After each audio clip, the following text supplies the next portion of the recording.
Welcome to the Southeast Retirement Planners Podcast, where we will go beyond the balance sheet with our guests, not only to share from our personal experience as financial advisors of over 25 plus years, but also to learn from our guests about the issues and topics that are important to them. Our firm specializes in taking care of the financial plans for individuals and small businesses by helping our clients identify their individual goals and taking a conservative and ongoing approach to helping accomplish them. We are located in Hickory, North Carolina, and look forward to continuing to serve our clients and our community. Thank you for joining us. We hope you enjoyed this week's episode. Welcome to the Southeast Retirement Planners Podcast. Today we have a very special guest, good friend of mine, Phillip Fulbright, joining us. Just want to mention that please go to our website. You can find all the information about our podcast and everything on our website, on our YouTube channel. Please like and subscribe, follow. We're on Spotify, all those things. But our website is www.seretirementplanners.com. So today is Phillip Fulbright. Phillip is a good friend of mine and a business owner here in Hickory, and has a pretty interesting story about really the business that you built in the dry cleaning industry, and did residential work, and then it kind of morphed into a pretty unique niche for you working with NASCAR. And I know that's been quite a journey from how you started to where you've ended up now. And I think some of those decisions and part of that journey has led you to being able to pursue some of your other passions. Yes. Recently got your captain's license to be able to fish. So we'll talk about a number of things, but I guess first, thank you for being here. I appreciate you taking the time. Yep. Glad to be here. Yeah. So I think starting out with Fulbright's Dry Cleaners, how did that, just kind of give me the origin story. How did that come about? It's very interesting, I guess, even from when I look back on it. My wife and I, we were living in Durham. I was in corporate sales, and we were at a grocery store. And it's back when I think a lot of things were kind of going this way, sort of trying to do like a one-stop shop for everything. So back then, all of a sudden you started seeing the banks in a grocery store. Just a pharmacy was in there. It's like companies trying to build together, maybe to save on costs, who knows. Gas stations were having Hardee's in them and McDonald's. Right. Starting to be KFCs and Taco Bells together. But anyway, so we're standing in line. It was a brand new Harris Teeter.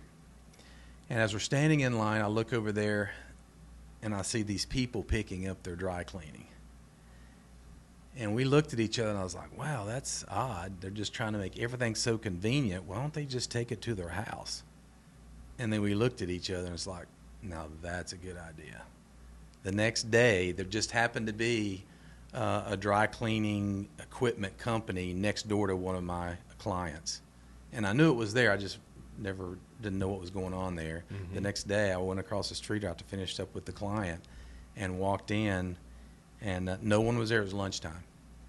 And the receptionist said, "Can I help you?" I said, "Well, I'd like to find out about this dry cleaning thing." And she said, "Well, there's only one guy here that can speak with you." I was like, well, that's fine. So this gentleman comes out, older gentleman. She didn't tell me who he was. And his name was Joe Herndon, who actually owned the company. Okay. And he took me back in his office, and I told him what happened at the grocery store. And he said, okay, well, here's what we need to do. And I don't know what, six months later, I'm opening a dry cleaners. In Durham? No, in Hickory. Oh, okay. So because we always kind of wanted to move back to Hickory, so my wife and I were always looking for business ideas anyway, just to kind of get back home. I didn't know it was going to be dry cleaning. Right. But just so happened Joe was part of the hospitality group here in Hickory.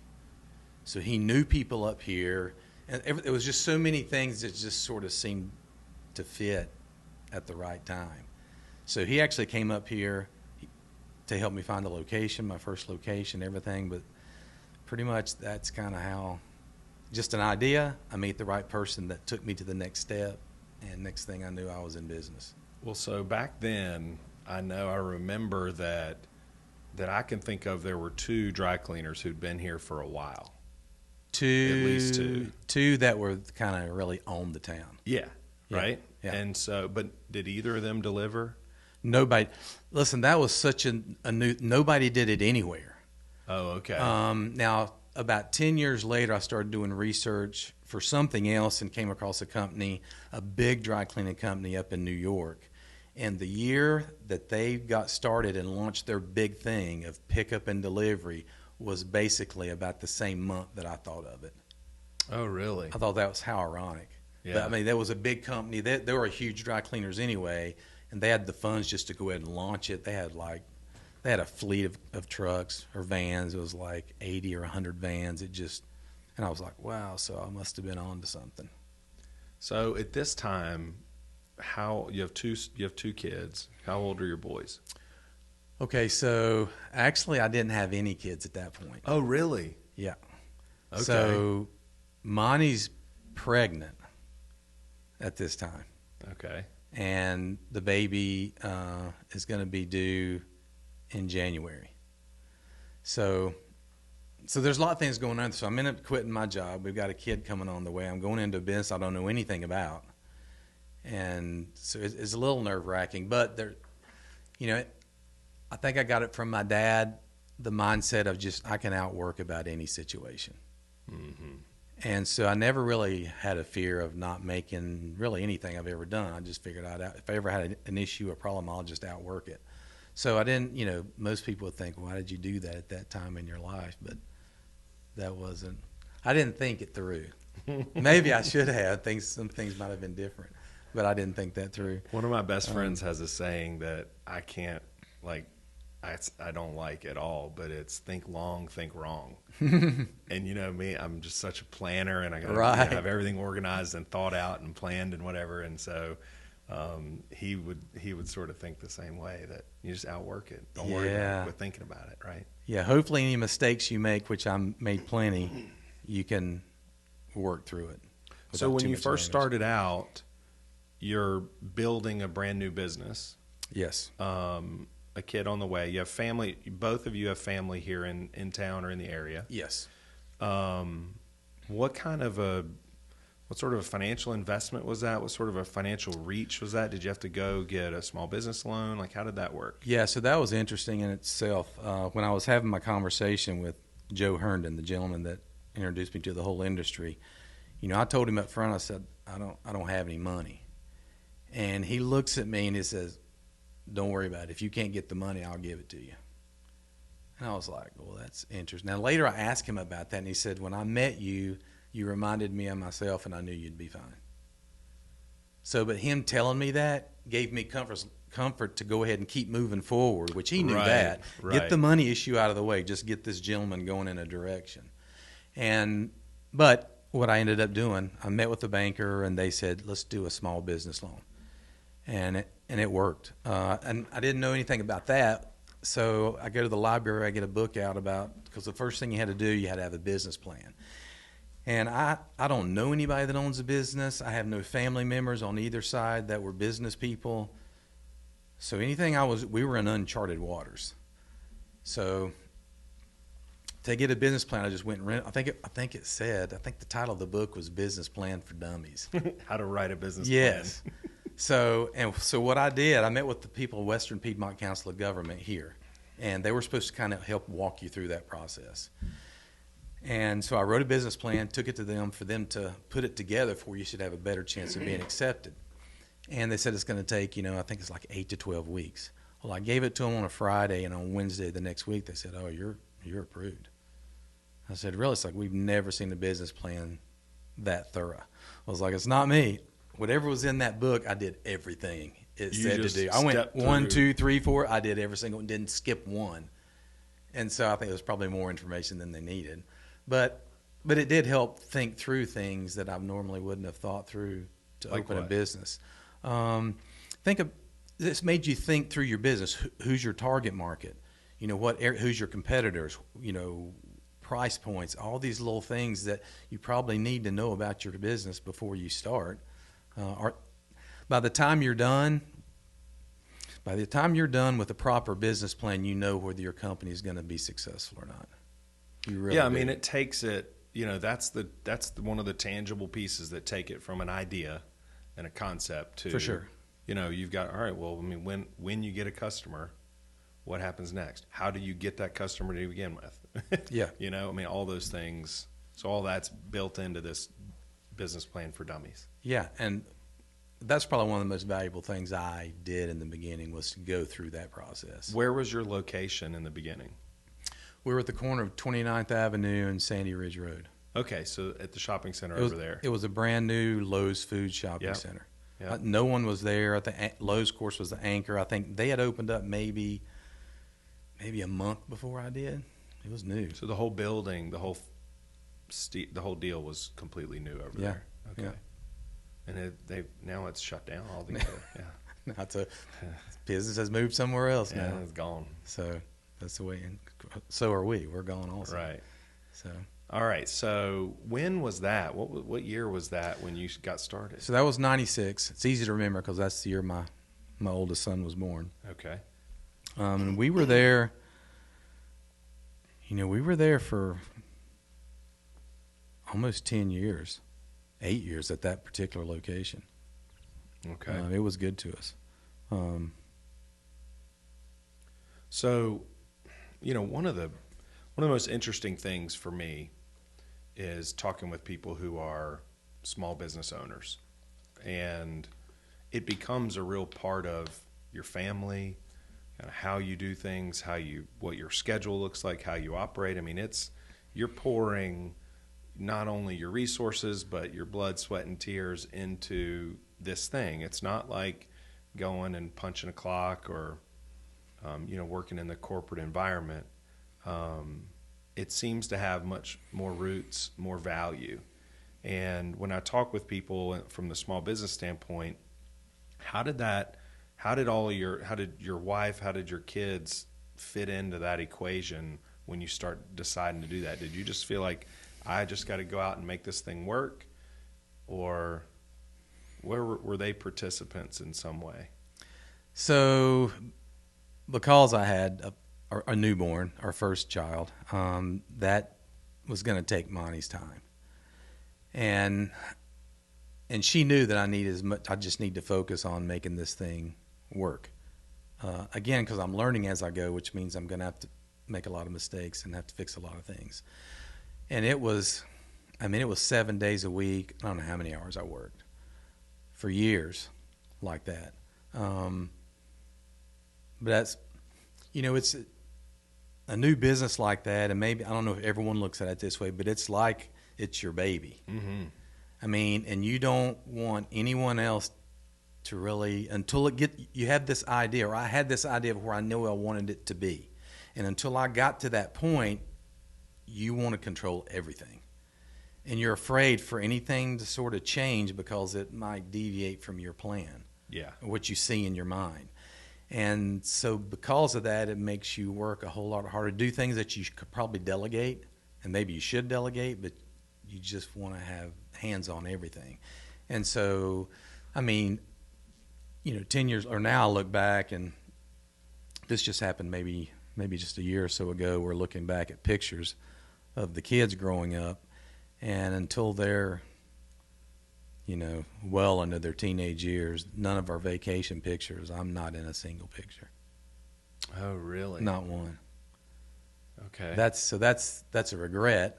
Right. Of course, things changed later, so maybe the payoff was later. Now I spend a lot of time with my kids because I had that choice because of how things have developed. But maybe that was a sacrifice then to, you to got to do that. pour a lot of yourself into it. Yeah. To make it work. Yeah. I'm home a lot, but when it came to those sort of things, I probably missed out on a lot of that.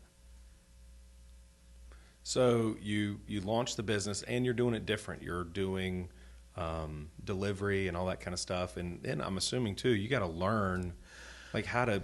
I mean, it seems silly, but you got to learn how to clean people's stuff. Well, everything was new for me. Right. Everything was new for me. So Joe, he explained to me, he said, don't worry about the business.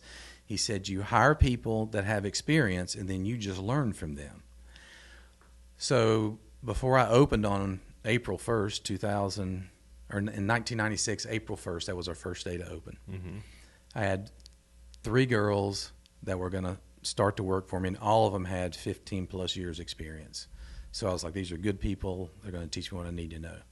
By 7:30 that morning, they had all called me and told me they were not coming to work for me. And I'm opening the doors. So all of a sudden I have to figure, I didn't even know all I knew how to do was turn some of the machines on. And that was it. And so I was like, well, that's okay. I'll figure it out. Because that's just the way I think anyway. But you still, I mean, you're opening the doors, but you had no customers. I mean, did you do some marketing and stuff like that ahead of time? Or? We did, and found out later it didn't do any good. Yeah. Fortunately, there was a lot of foot traffic because of the Lowe's. And Joe probably knew that. That's why he wanted me to open there. Yeah. That would help with the foot traffic.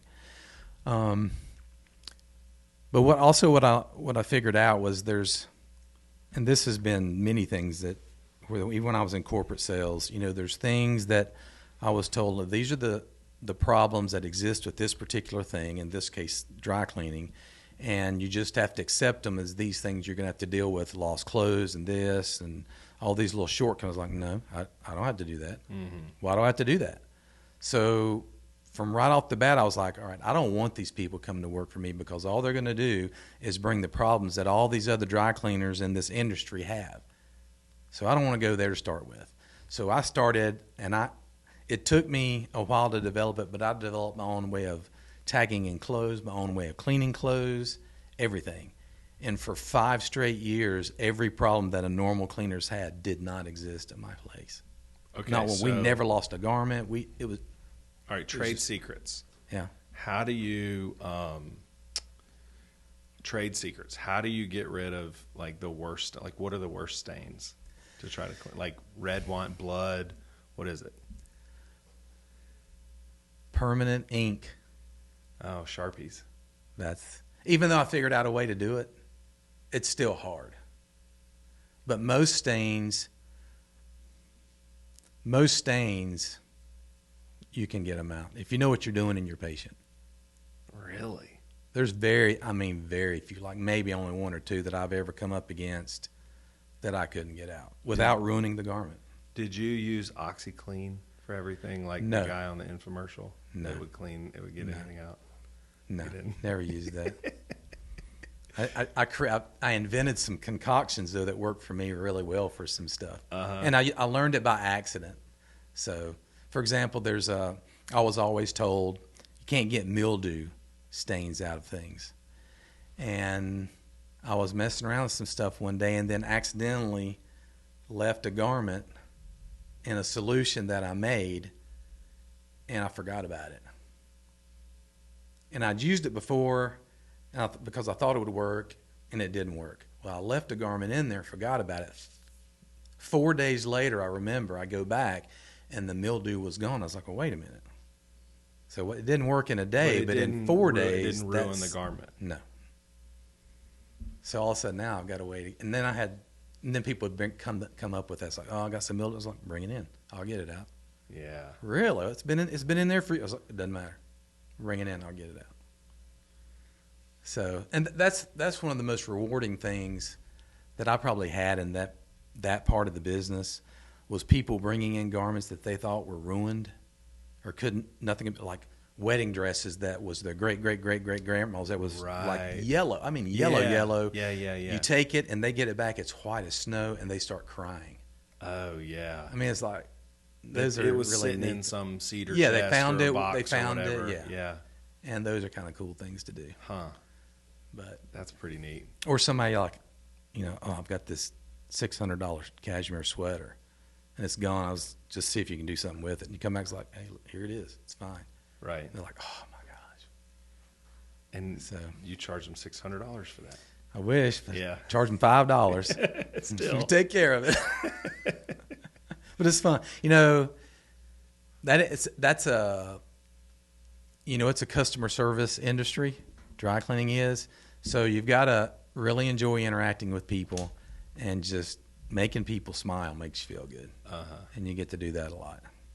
Well, so you paint a picture of starting this business and being really successful, and you got a lot of foot traffic. You're doing the delivery. You end up figuring out how to procure customers and clients, and obviously then you hire some folks and all that sort of stuff.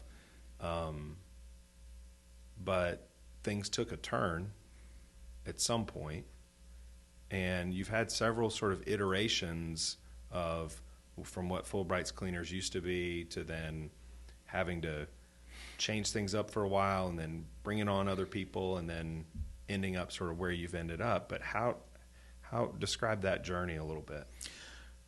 So at one point inside of those 8 years, we were in a 2,200 square foot section in that shopping center, and we employed 34 people, and we were working 2 different shifts. My sales volume had gone from nothing in '96 to we were 8 years later, that 2003, I think it was, maybe. The end of that year, we did like right at $900,000 in volume. Because my background being sales, all I knew was to push the numbers. Mm-hmm. And the other parts I didn't know as well was trying to increase profit margins and that sort of thing. I wasn't as good at that. And so some of that things started trying to figure out how to change that. So we ended up cutting back. We cut out a whole sector of our business, which is probably over $300,000, which is like, it was industrial type cleaning. We got rid of that. Uniforms and stuff like uniforms, hospital linens, the hotels. We did a lot of business with the hotels. Okay. And got rid of that, which also got rid of a lot of people. And so that was starting to right that ship a little bit, because even though the volume was so much higher, the profit was, I made more money back when I'd only been in business for 2 years doing, 25% of what I was doing then. Mm-hmm. And so it's like, this is not good. So, but somewhere along about 2005, a gentleman, which is one of my clients, he had retired from a corporate job. And he came and asked me, he said, I'd like to open a business like yours, but I'd like to do it in Mooresville. I was like, really? He said, yeah. He said, just teach me what to do. We'd sort of be a 50-50 partner, just, teach me your thing, and then but I'll run it, and I'll do all that sort of stuff. And I was like, well, that sounds like a good deal. And so, lo and behold, I go into business with this other gentleman, Fulbright's number 2, so to speak. It was a really separate company and everything. But after about 6 months, I found that I was going to actually have to go save that company. And for me to do that, I'm going to have to be there all the time, like I am here all the time in Hickory. Mm-hmm. And I didn't see it then, but that ended up being too much of a strain on the Hickory company, because I had to let it go, hoping it would survive as I went and tried to save my investment in Mooresville, because it was dying. It was drowning. Had you started anything with NASCAR at this point? At that point, no. Okay. It was just a duplication of what we had in here in Hickory. Yeah. Which on paper it looked like it would work. We actually had, as far as the type of clientele that you target, there was more of those, and more. There was just a more upward mobile population down there, being that close to Charlotte. So everything looked really good. We had no competition for what we did. So, but it was just slow going. It just needed a lot of that legwork. So out of nowhere, you get presented with this opportunity to open up a new location. Expand. Franchise, expand, whatever you want to That call was it. the idea. If we can do this and make it work once, maybe we can do it again. And it didn't go. Did not. Well, it did and it didn't. Why not? So I'm down there and I'm making it work, but then I see the Hickory store suffering. I mean, I get so enamored trying to, again, my personality is I've got to win. Maybe, I don't know if that's the right thing. Like, this thing's going down, I'm going to go save it. Yeah. All right, I'm going to do what I can. I'm not going to not be successful. And just a long story short, I end up, because I got so out of whack with finances, I end up actually using my Hickory store to fund the other store. Mm-hmm. And that was a bad thing. Mm-hmm. And that gets the Hickory store in financial straits. So lo and behold, next thing I know, the best, after meeting with some attorneys and I guess just some some counseling with some other people. It's like the best thing to do is just to cut the Hickory store loose and just file bankruptcy. The other store's completely separate from it. There's no profit there. It's just, and that was a little nerve-wracking because I was taking advice from people. I didn't know if I really trusted an attorney. I really didn't know. I didn't know. In hindsight, I almost think I could have made it through and not done that. I really do. But it made it clean. All right. Yeah. It ended it, all the baggage, and all of a sudden was gone. So all of a sudden, and the day that happened, I was like, okay, that's what we're going to do. I went and met the attorney. He's like, this is what we're going to do. We're going to file bankruptcy. I said, okay, boom, I'm done with that. The next day, I'm completely focused on Mooresville now. All right, how am I going to continue to save this without the funding from the Hickory store now?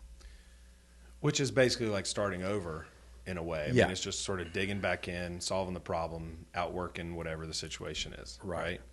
How was the bankruptcy experience for you though? Because I don't fully understand what bankruptcy does. I know with different businesses, with different entities, it sort of looks different. But to me, that's sort of a scary thing. Like you've got to put another mortgage on your house, or you got to, I don't know what all is implied with doing it that way. Is it just that specific to that entity?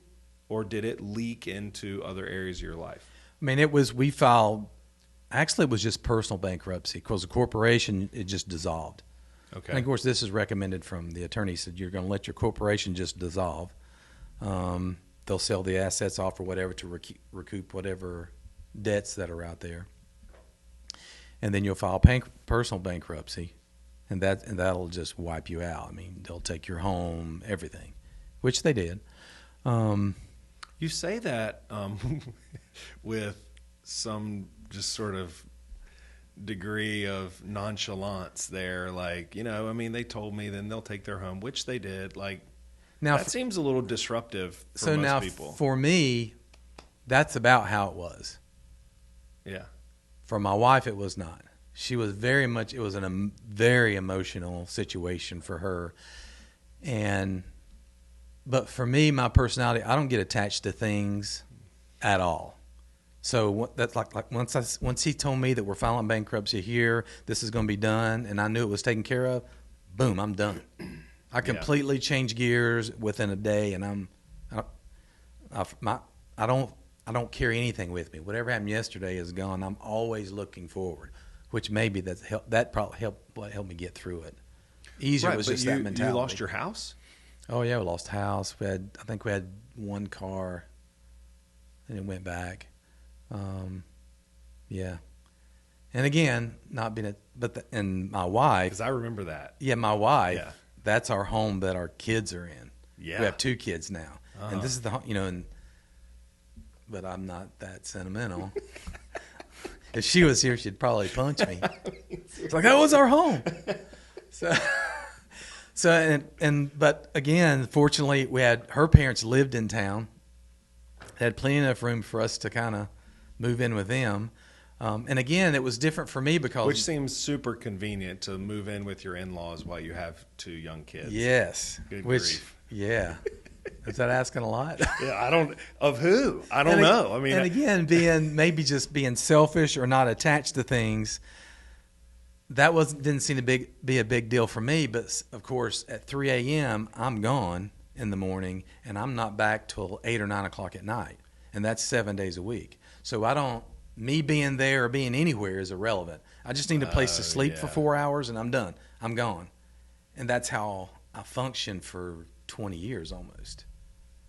All right, so that's probably a whole nother podcast in general. There's just on probably bankruptcy. So much to unpack in there. There is, and probably some therapy needed for that. We need to do some. We're going to call some of our previous guests and get you some counseling. So you go through that experience of bankruptcy, but it doesn't really mean that you've bankrupted your business, because you still have the business in Mooresville, which was a separate entity. Now, it did obviously cost you in your personal life. You were able to pull Mooresville up. How long before you found this additional niche? Okay, so that was right around probably 2010s when that happened. So, all right, so my original partner there, he gets to the point to where it's just a little more than he's willing to deal with, the struggle trying to get a business going. It's not, he wasn't made for it. So I get another partner. And so my new partner, okay, but still not, it's not really his cup of tea either, because it's hard. I mean, when you start a business from nothing, I mean, it's hard. And it's just work, and you got to be committed to it, and you're going to miss things. You can't go play golf on Saturday or leave to go. Your wife says, like, you're supposed to be home at 6 to eat dinner. Well, eat dinner because I don't know when I'm coming home. Yeah. So, and then I end up getting another partner after that one. But somewhere in there, a neighboring business of ours in Mooresville happens to be Robert Yates Racing. And one day, a lady named Susan called me and said, "Can you clean a race suit for us?" And I don't follow this. I don't know anything about it. You're not a NASCAR I'm not a NASCAR fan. I'm completely foreign to me. So I was like, well, sure, if it's got a care label in, I can clean anything. So she brings it down, and I look at it, it's like, well, sure, I can clean it. She says, okay, just bring it back up to the shop there when you're done. So I go clean it, boom, boom, boom, take it back up there. I leave it at the front desk because she wasn't available. And again, this is maybe 500 yards from my front door of my business to their shop. So I'm in the car to drive back, and before I get back to my business, the phone rings, and she's like, "Oh, I got another suit I need you to clean. This one turned out good." So I was like, okay. So I turn around, go get another suit, come back, clean it, boom, boom, same thing, same routine. Take it back, leave it at the front desk. Third time, before I get back to the shop, get a phone call. Susan needs you to come back up here and meet with her, and I think it was Doug, the owner. I was like, okay, that was weird. So I get there. She said they'll meet you, they'll talk with you in the conference room. I go in the conference room, and the suits are laid out on a table. I was like, oh, wow. And to me, they look great. I was like, I start going over the suits with a fine tooth comb. What's wrong? What's wrong? What's wrong? What did I miss? Yeah. So, and did they? How bad were they when they came to you? Well, they were greasy. You know, they were. I would imagine, right? They were dirty. I mean, Gas, and I thought oil, whatever. Dirt. And I thought they looked beautiful. Yeah. So Doug and Susan walk in the door, and I immediately go to explaining myself. Listen, I did exactly what was on the care labels. And he was like, oh, no, we don't have a problem here. So we want to meet you. We had handshakes and stuff. And they said, we just like to know, what did you do to the suits? I like explained to them what the process was. And they said, well, would you take care of all of our stuff? I was like, well, I guess.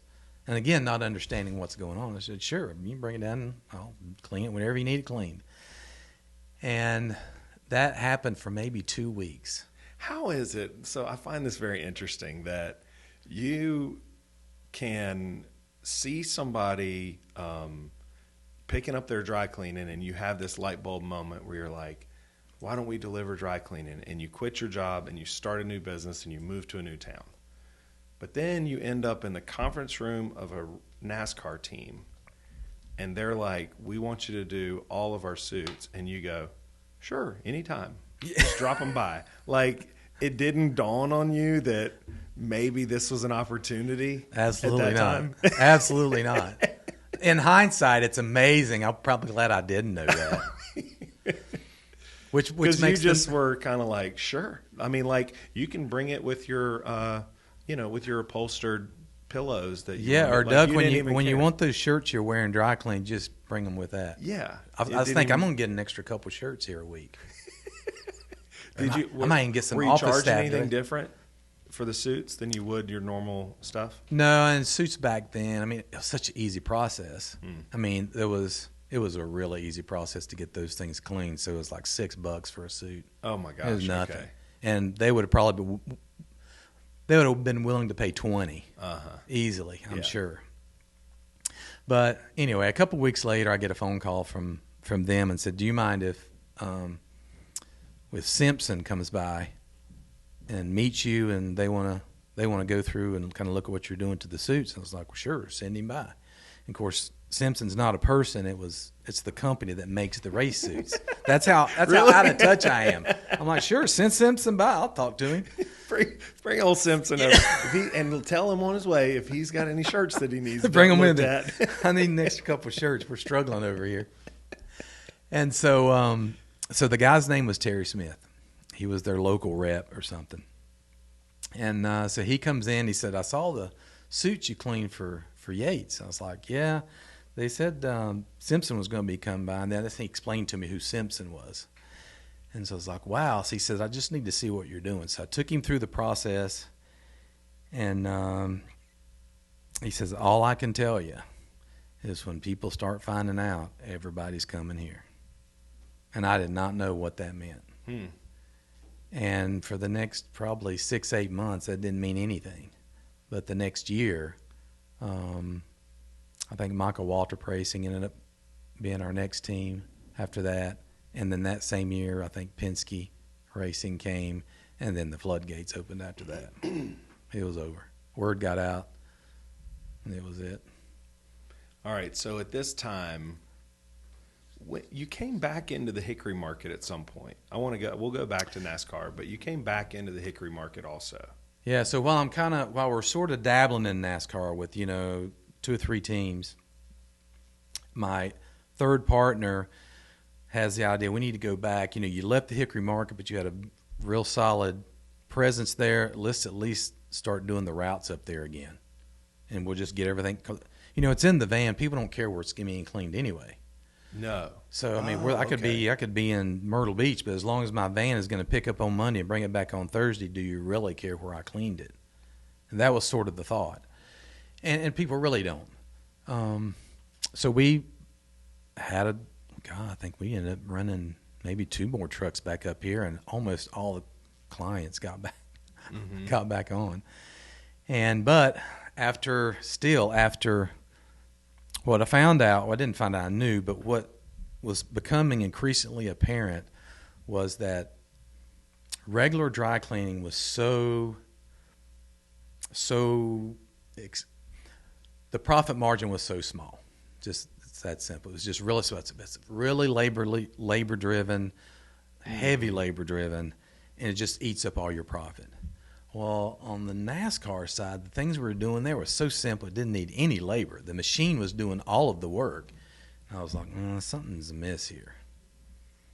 But because I had a partner, I was like, if I was on my own, I would probably just completely eliminate normal dry cleaning and just focus on NASCAR. And when you say on your own, you really mean from a labor standpoint, employees, from labor, decision making, everything, keeping people around, like all that kind of stuff. Oh yeah, makes a difference. Because I knew if I made that switch, I need 1 employee, maybe 2, and that's it. It was going to be. And again, it was only in theory that it would work. Just like in theory to start with, how profitable the dry cleaning business was going to be. So there was a lot of unknowns, and I didn't have the business I have now. I mean, I was basing this off of the 2 or 3 teams that we had, and I'd learned the potential of what the other teams were out there, that could mean if we would just focus. And knowing what their need was, the only way their need could be met well was if there was be a dry cleaner that would solely focus on them and do nothing else, and they would be happy and they would want to do business with you. Yeah. How long did you live with your in-laws? Again, I don't think much past yesterday. That's a better question for Monty. But I would say, if I was to guess, 4 years maybe. That may be close. Okay. So you resurrected the Mooresville operation, started getting your feet into the NASCAR thing, had another partner, came back up to Hickory to kind of work the routes and all that sort of stuff, and then at some point you made the decision. Was it simply profitability? Was it kind of time management? Was it work-life balance? I mean, like, again, this is sort of your baby, right? This is right. And again, I'm not working your whole identity, but it's a big part it's of pretty who close. you are, right? Yeah, because I had no I really didn't have any life outside of the shop, except Sunday maybe. That was about the only day. Well, that was part of that. I forgot about that part. But thinking, now I'm working 6 days a week. And if this idea of how solely go with NASCAR would work, I'm 2 days a week and I'm done. I work Monday, Tuesday, and I'm waiting until the next Monday to where these guys come back from a race. Well, so we've talked about this before, but to clarify, part of the drive to work with them is the requirement to meet their needs, which is the timeliness is important. And I know that you had some experience they've had experience with other dry cleaners that tried to fulfill the role that you did, except if I remember right, those guys just wouldn't work as hard. Like, what's the turnaround time? They race over the weekend, Friday, Saturday, Sunday. And then they get back in town. Back into the shop sometime Monday. Right. They get back to their shop sometime in the middle of the night or something. Mm-hmm. And then I'm there to pick it up, and I make sure everyone is turned around within 24 hours. Right, which is a grind. Yes. And they used to hope they could get it back in 3 days. Right. So, but again, how I got to that point, though, was the same way I've kind of done everything that I've done, where there was corporate sales, even in the dry cleaning, and then now the NASCAR. It's like there were things that were problems with whatever I was doing that normal people dealt with. These are all the problems that are always coming up with this particular thing. And I gravitate to that, and I'm like, I'm going to figure out a way to eliminate those problems to where my clients don't deal with that. So I did it in the corporate sales. Same thing with dry cleaning. I was like, we're not going to lose clothes here and all these sort of things. We're going to damage clothes, all this sort of stuff. And I figured out how to do that. So when the NASCAR thing started, as I did the couple of teams, you find out there's things they're dealing with. They can't get their clothes cleaned. They can't get them back on time, and their clothes were getting shrunk. So I'm like, that's just improperly handling the garments and not being willing to work hard enough to get stuff done. Applying whatever the previous model was to that, which it needed a different model. Right. Yeah. So the first thing I was like, well, let's just the getting it clean is easy. I can get rid of that. But the next thing I want them to know is like this thing about waiting 3 days, hoping you get it back in 3 days so you can head to the next race. That's going to be gone immediately. So dealing with the Yates to start with, it's just one team, so it didn't seem like that big a deal. We would get it in the morning, and they'd have it back by lunch. Now they thought that was a big deal, but they also knew I'm just dealing with their team. So we get another team. We get the Michael Waltrip's team. Same thing. We're getting it that morning. It's back by lunch. And the response that I got from they were like, "Oh my gosh, how'd you do that?" I was like, "Well, it's just somebody over there. Somebody's got to be first." I was like, "Well, somebody's got to be first." Okay. So you don't really want to tell them anything. But then seeing that response, they loved it. It's cleaner than they've ever seen it, and it's getting back really, really fast. So it's like that's enough of the two things they're dealing with that they'll start talking to their buddies about it. In my head, that's actually what ended up happening. But again, it was like addressing their problems and eliminating, not just making them a little better, but eliminating the problem to where they can go focus on things that make them money. Yeah. Because listen, it was a headache for them. It was a real headache for them. That didn't need to be.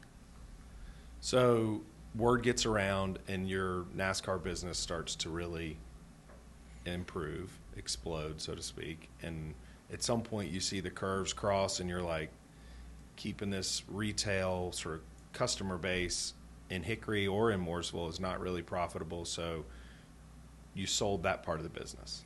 Right. But that was made possible when my third partner, which is a really good partner, his name was Todd Norris, and I learned a lot. His background was corporate in the furniture business, but he owned his own company, and he sold it and was sort of semi-retired, just looking for something to do when he came into business with me, and from one reason or another, I think it just wasn't for him, that type of business. So we agreed to let me buy him out, and he was very gracious about it. And we worked it out to where I bought him out over the next 2 years or something. But that happening made the idea of, if it's just me, then I can take the risk of getting out of the other and going only NASCAR, because I'm the only person that's going to hurt now. And I can outwork it if it's not right, I can outwork it. Right. And so that's what gave me the ability to make that decision and take that risk. And fortunately, it worked out. We sold the routes to a local cleaners here in Hickory. They bought our routes. We made sure everybody was taken care of. They're doing a good job. They're doing it, yeah. They're still going. And there's a company in the Charlotte area that bought all of our routes in the Mooresville area, and they're taking care of them. So, and then all I have to deal with now is the NASCAR guys. So, but that decision, though, we talk when we end up with these podcasts, obviously a lot of what we end up talking about is somehow how your financial life is impacted with decisions that you've made, or the business that you work in, or the things that have happened in your life. And so when you decide that this NASCAR thing is the thing I want to focus on, was it just a bottom line decision? Was it just the numbers? I mean, I guess you had did you identify ahead of time that you were already more profitable doing just that alone than you were with the routes? Yeah, because I'd already put pen and paper together and did all sorts of models, how it would go without. And it was so obvious that the other side of the business is just a drain. I mean, actually, the NASCAR industry was funding the other. Yeah, that's all it was doing. So without the drag of all that expense, all those employees, it was an easy decision. The only risk was, is what's on paper going to be? Is that going to cross over to reality and be, is it going to work? And fortunately, it did. So how many of the NASCAR teams do you currently work for? We have them all. You got all of them. Like all of the Cup teams. Well, I think there's 2 part-time teams that we don't clean. Have you ever lost a team? Yeah, so we did lose a team once, which is an interesting story. So it was a little frustrating in the beginning too, because I'd taken all this time and effort into solving all of their problems. So their garments were the cleanest garments. I mean, that's actually how we got the business. Was once we started doing a couple teams, the guys would tell me, when you go to pit row on Sunday and you're walking down pit row and all the teams are there, one of the guys told me, said, we'd walk down the row and be like, they use Fulbrights, they use Fulbrights, they use Fulbrights, because the teams that looked like they had new suits and teams that looked like they'd been wearing their suits for 2 years. Really? It was that different in the people that so that was like, that's wild. How long can this last before everybody just starts using this? Right. But anyway, so that's kind of, we created that expectation. Along with, again, they used to hope they got things back by Wednesday, and we've created an expectation of, if you don't get it back in 24 hours, something's going wrong. So where was I going with this? What was the question? Have you ever lost a team? Yes. Yeah. So after creating that expectation of the cleanest uniforms, 24-hour turnaround, there are no problems now with them. That created a situation like somebody's got to be willing to work as hard as I am and work as long as I am to maintain that level of service. And if they're a normal cleaners that's got all their other clients to deal with, they're not going to do it. They cannot do it. So I come into one of my shops. It was, should I say who it was? Does it matter? You probably don't have to say. I won't say. So it was it was a big team, and they do we like them? Like, do we pull for that team? A lot of people like them. Okay. Yeah. Right. Well-run organization, which all of them are well-run organizations. From the big teams to the small teams, they do really well. So I walk in, and one of the hauler guys there is like, they've switched the business. It's like, they switched the business. They said, yeah, we hired a guy that's taking care of the apparel, and a buddy of his works at another cleaners, have a dry cleaner, and he has the decision here. I was like, you got to be. And this is like about $50,000 just walked out just like that. So that was my first experience. It's like, well, maybe they're not as tied into they're not as happy with what I've done to create this situation. There's not as much value there as you thought as I thought there should was. be. Yeah. And I really thought there was. So, and even the guys that I work with, they're so happy because, I think they actually got an extra a day off through the week because the cleaning got back sooner. So they could get all their stuff done and then have a day off before they actually go to the next race. So everybody's happy, I thought. So that was a bummer, and I remember coming back and telling Monty about it, and I was like, it's not a big deal.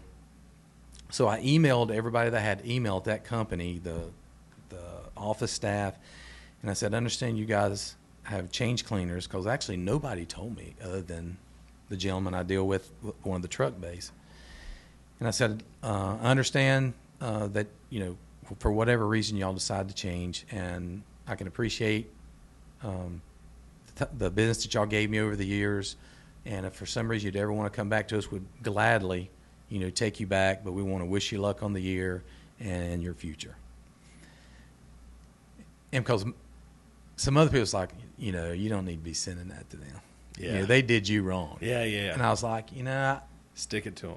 That's fine. I said, but, I've been in sales enough. You never know who you're going to see down the road.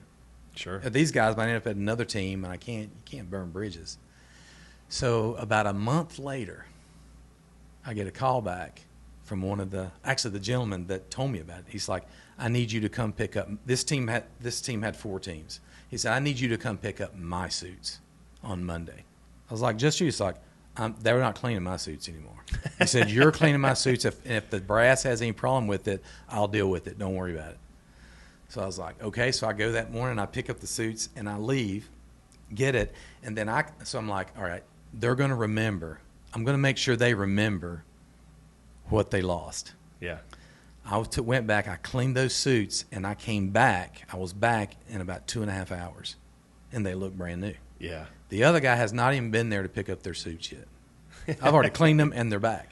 And then a guy that's actually further up the brass happened to be there, and he's like, I thought we switched cleaners. And Tom's like, oh, no, I'm not using that guy anymore. So you see this?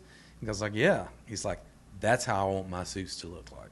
And by the way, they're here, and that guy hadn't even picked those up yet. It was all just laid out there. Yeah, that's perfect. Just killing the other guy. Yeah. And I don't even know who the other guy was or the cleaners. So, and the guy saw the guy, he just kind of shook his head. And so I said bye to Tom. And then, so the next week I came back to pick up his again.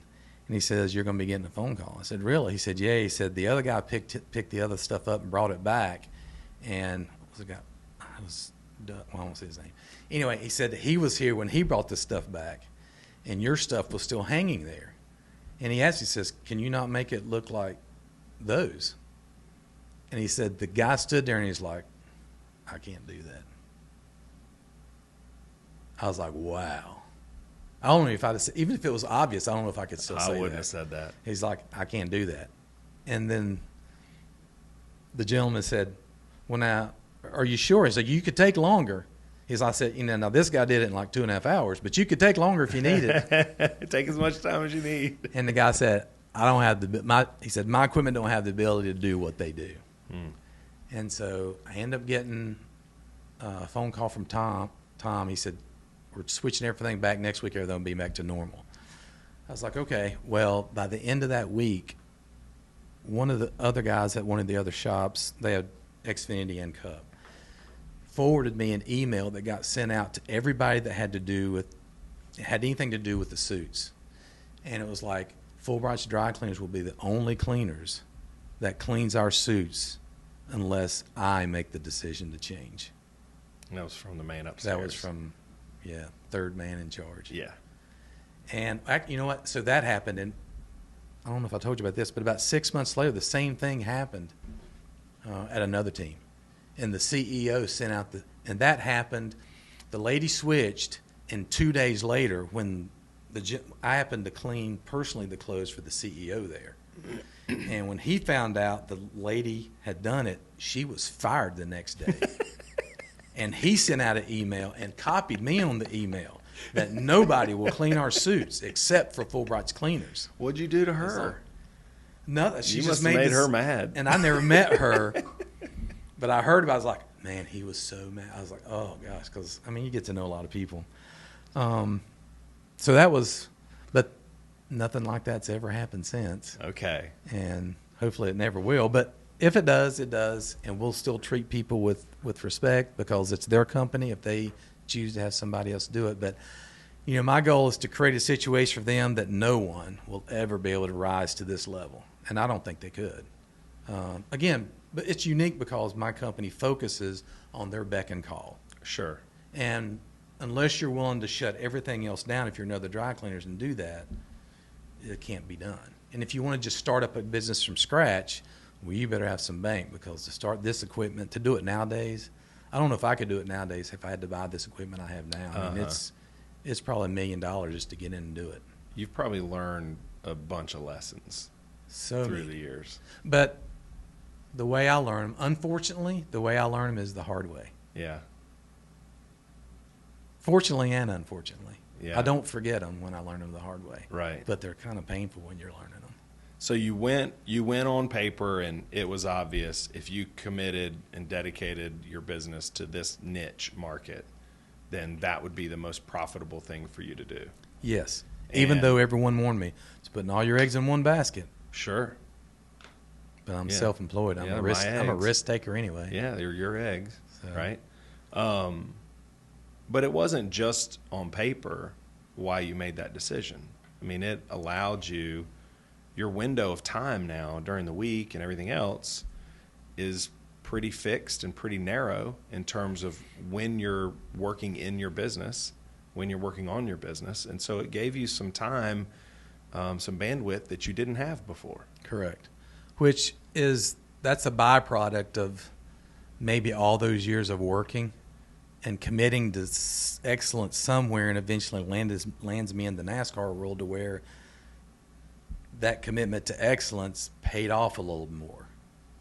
And so, now I'm in a situation where a week for me is Monday, Tuesday, maybe sometimes Wednesday morning, but 2 days a week mainly I'm working, and then I'm done until the following week. Well, to be clear, though, it's not 2 days of 8 to 5. It's kind of around the clock for a few days. Well, okay, put it this way. We start at 3 a.m. and we're done sometime around 3 o'clock on Tuesday. Yeah. With a couple hours of sleep in there. Yeah. So it's not your normal work day. Right. No, we still work. I mean, we still work probably 25 hours a week. Yeah. So it's just do it one day. So I don't mean to say it flippantly with all this free time, but what do you do with all this free time? Yeah, so that was my biggest question to start with. All of a sudden I find myself, and again, I'm used to working 24/7, and my wife and I having this conversation. It's like, what am I going to do at this time? And a hobby that I haven't got to do much was saltwater fly fishing, or just shallow water saltwater fishing. And I was like, this is going to give me a chance to do that. And so I started doing that more and more and more and more. And it's like a drug.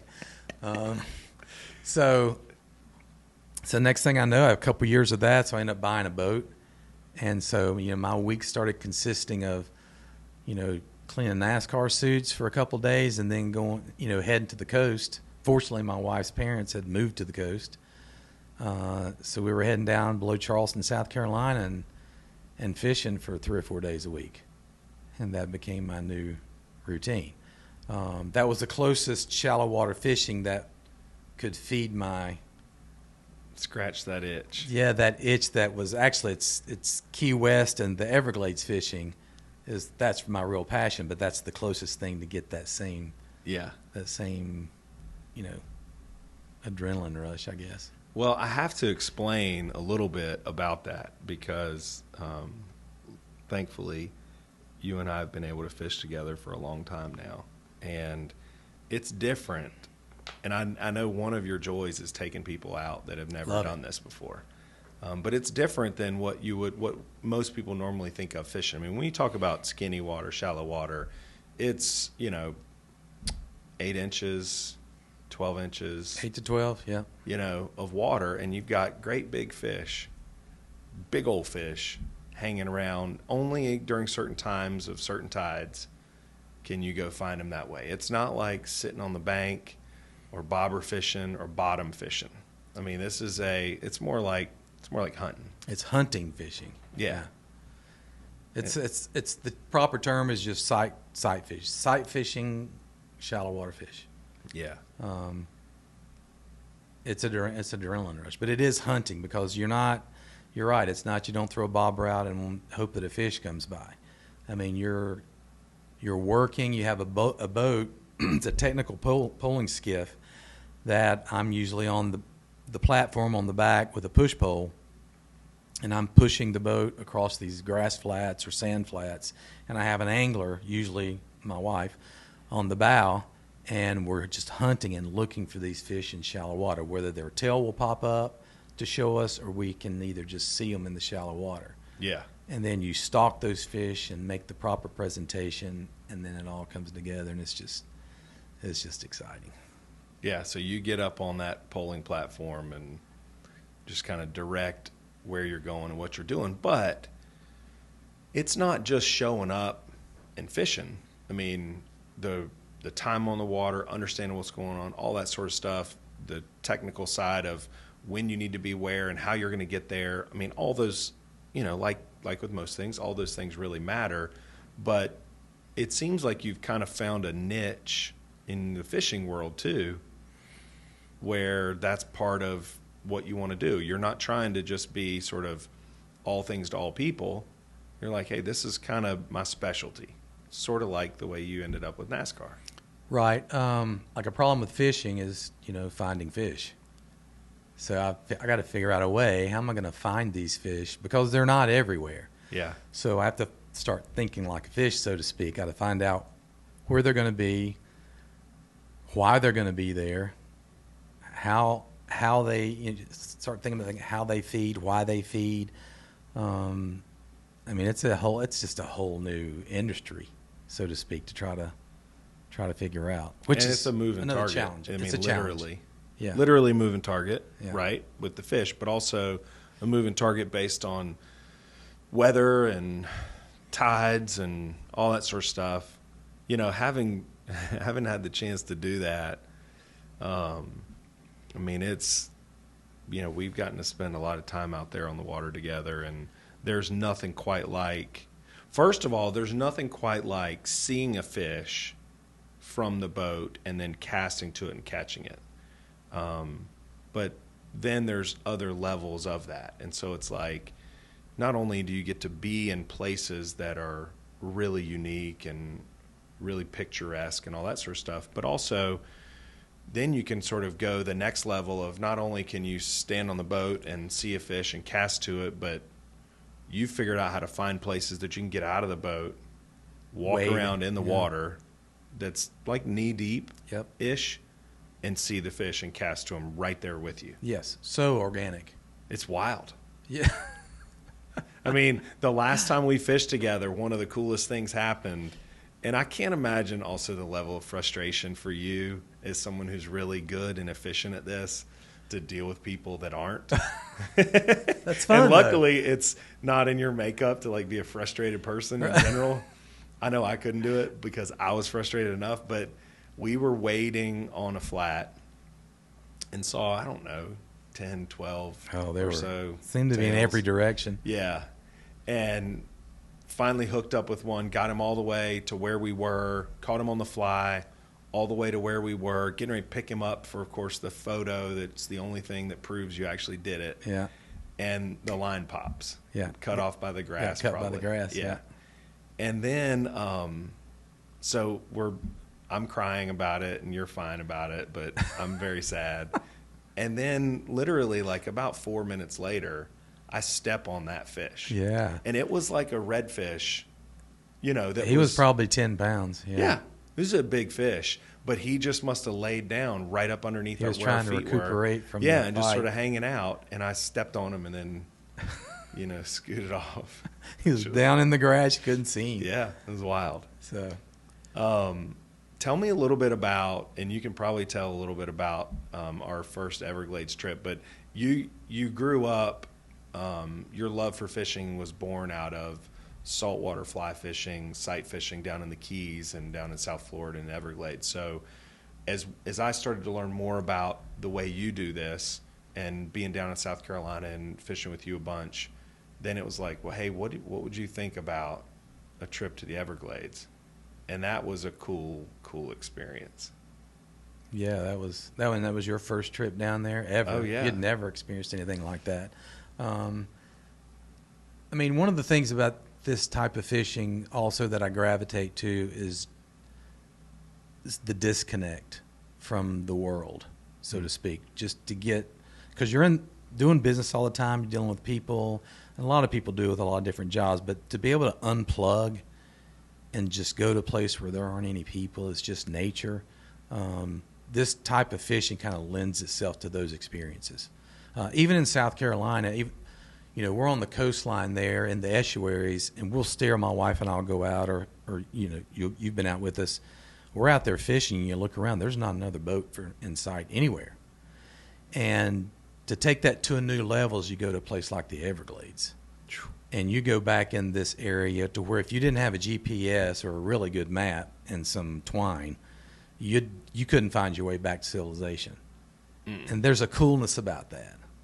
And then to fish that maybe never seen a lure.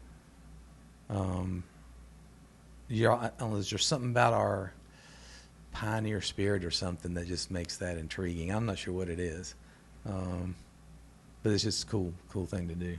It is a cool thing to do, and I mean, we've since gone on a few more trips down there and have more trips planned.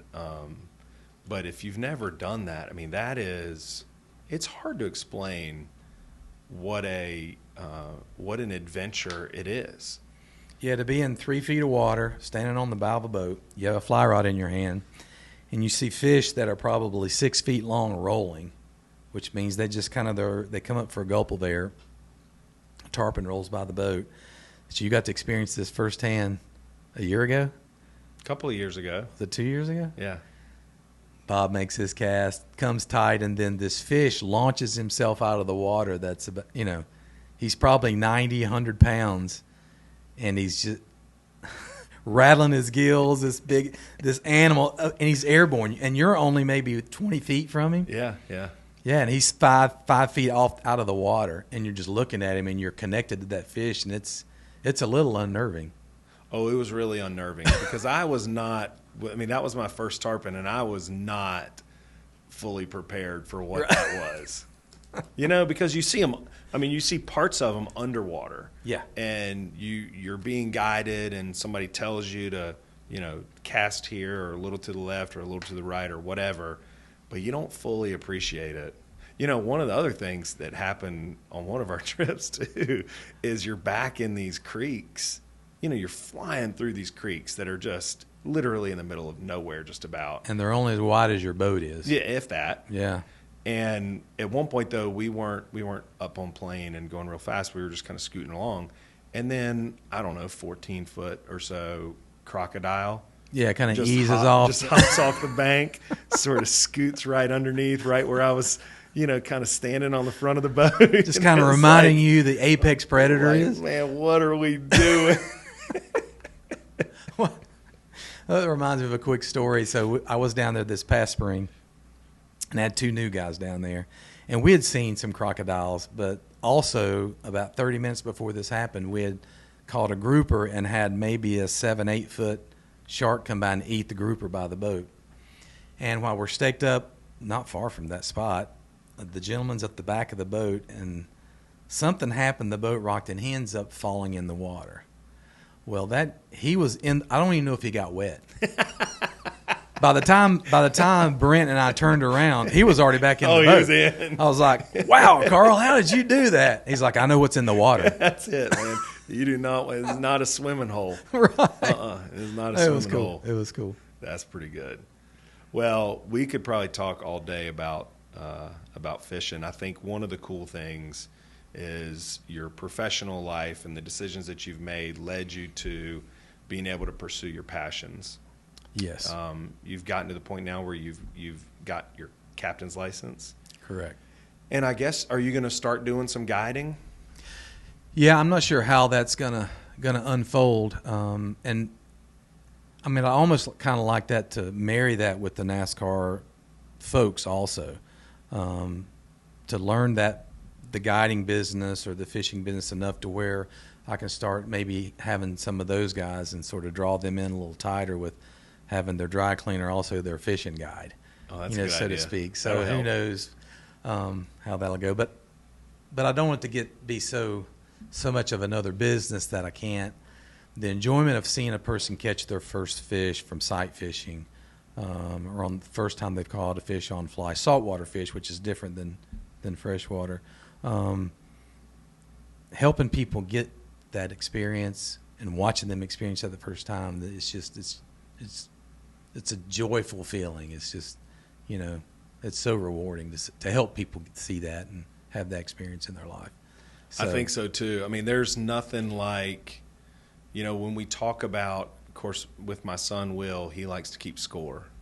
Right. Who's the better angler? And it's fairly obvious he's the better angler. Better than most people that I've ever been around, for sure. He's very good. Yeah. But, I finally gotten him off of keeping score. How many fish did you catch? How many fish did I catch? Because it's how many fish did we catch? Right. If you're on the boat with somebody and you're fishing, then we're fishing. Right. And if I'm up on the polling platform and I'm polling and you're catching fish, then we're catching fish. Right. Because there is that connection. That's pretty good. That type of fishing is a team sport. It is. The boat has to be put in a position for the angler to do what he needs to do. Yeah. And the person on the back is usually the person that finds the fish. And so, finds it, guides the person, and it's like an Indian has to be able to shoot the arrow in the right direction. That's right. So Now, on the guiding side of things, you've created a niche with NASCAR in terms of the dry cleaning business. A lot of fishing guides are working 250 days a year, maybe 300 days a year. And it seems like that's probably not the direction you're going to go in. Absolutely not. Yeah. So what do you think that'll look like? I mean, I'm definitely more of a specialist when it comes to those things because I only enjoy the sight fishing aspect. And in Which South is not Carolina, something you can do in South Carolina very often. it's tide driven, and there's 2 weeks a month that it's possible, and not 2 weeks of every month. Certain times of the year you might go for 2 months, maybe 3 months, and that particular tide doesn't exist. But then there are other times of the middle year, of the night or whatever. or it happens, because you have to have, you have to have daylight unless, like we tried to experience the other night. Sometimes you get lucky. Yeah. But with that, I mean, there's a handful of days a year that I could see maybe 35 to 40 days a year that I could do that and enjoy doing it because I'm only taking people to fish during the times that I've actually I wouldn't say I'm not an expert at it, but I've really gotten good at it to where I'm confident that I can take people almost, as long as I have the tide, I'm going to get people on the fish. Yeah. And it's going to be fun, and they're just going to have a great time. And that's what I'm interested in. So if I can create a scenario to where my guiding life is going to be tied around that, then that's sort of what I want to do. If I can figure out a way how to make that work and be successful at it. Yeah. Who knows? I think that's a good model. And I've always it's a niche. Still. It's a niche. Yeah. And I always can periodically do trips to South Florida, to where the windows are much broader, because it's just the way the water is and the tide down there.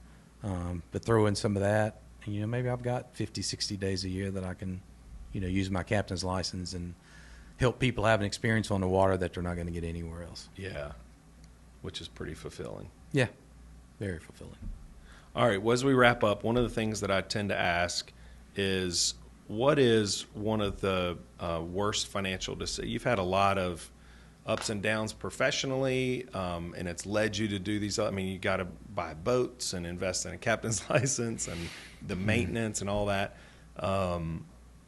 What's the worst financial decision that you've ever made, or the worst piece of financial advice you've ever been given? Mistake that you may have made. The biggest mistake business-wise that I made was definitely having a separate company and trying trying to use a completely separate company, the profits from one company, to try to help another one survive. And instead of trying to let it be on its own, because I definitely robbed one of my companies from doing that and went bankrupt. That was a result from that very, very bad decision. But one thing that I've learned, I don't know if I practice it as well as I should, but I have definitely learned that counsel is important. Getting counsel from peers. Finding somebody that's been down that road before, at least to help you. You're not going to miss all the landmines, but you're going to sidestep some of them if you just take the time to counsel with people that's maybe been there. Well, and I'll say, and I'm not good at that. That takes a humble spirit to do that. Yeah. I mean, because a lot of us want to think we've got it figured out. And so maybe you're afraid to let other people know Sure. that you don't have it figured out. Right. Because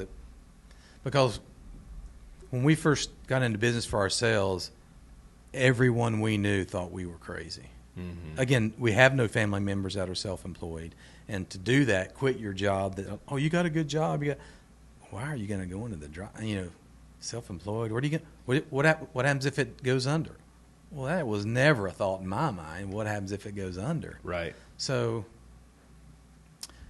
but yeah, it's different. So what's the best piece of financial advice you've ever been given, or the best financial decision you've made? The best growing decision that I made was to not be so focused on, business-wise. Personal's different. But business-wise was not to be so focused on numbers as far as sales numbers, and be more focused on profit margins.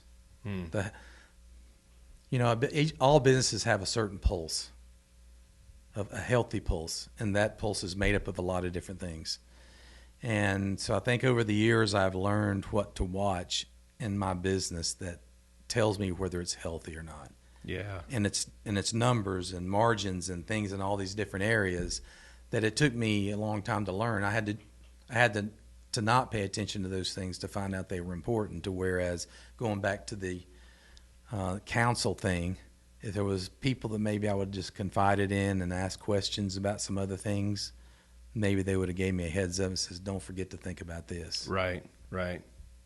So, I mean, it's good to be able to work hard. I mean, that's what I know. It's good to be able to do that. But it's better to be able to work smart and hard. Yeah. And I know that's an old saying, but boy, is it true. Yeah. So if you look at your overall financial circumstance, your financial ecosystem, you have your professional business, you have your personal budgeting, you have family, you have all this, you have fishing as a line item now, so to speak. What is just one thing that you need your attention with your financial plan now? Something that maybe you don't quite have squared away the way you need to. Yeah, I don't have a retirement plan in place. As far as I don't know how that's gonna. I don't have a vision of what that looks like. Mm-hmm. And probably mainly just because up until recently, we've only been in this NASCAR thing since maybe 2017, when that thing started. So it's, even though it feels like it's been a long time, it's still this new model is fairly new. I mean, it's very, very stable, but it's new. Everything up to that point, all my financial efforts are poured into trying to make this company work, or trying to make a company be successful. So that any kind of extra funds or anything were taken to shore that up.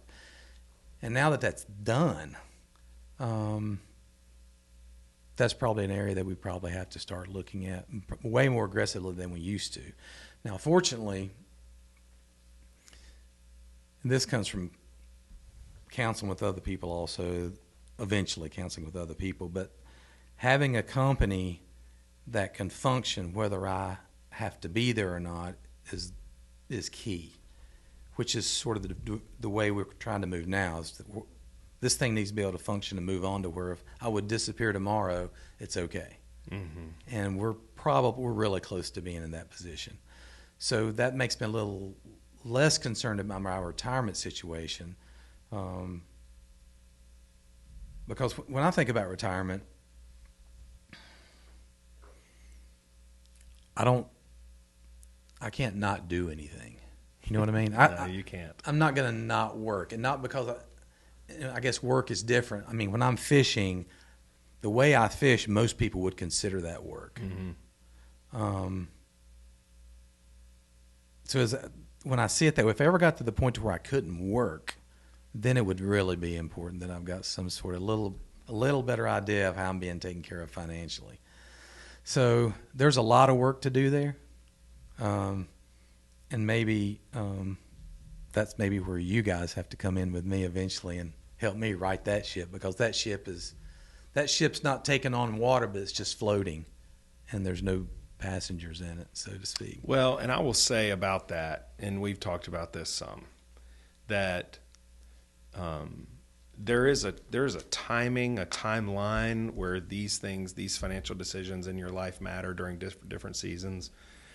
But it's not unusual for someone to pour everything they have. I mean, their heart, their soul, their blood, their sweat, and their finances into making this thing work for whatever season it is. Usually small business owners, that's kind of the way it goes. And so the idea of long-term planning beyond that, it's like, no, I have immediate needs. I have immediate attention on these things right here, like my nose to the grindstone type of effort. And you are at the point now, it's a pivot point where you can begin to kind of pick your head up and go, all right, what does this next season look like? Right. It doesn't have to be right around the corner, but you know that it's out there. And so there's hope in that, there's planning in that, there's efforts that you can pour into that plan that will really secure that. Whatever that retirement vision is, that's what we do. That's what we help people with. Right. You know?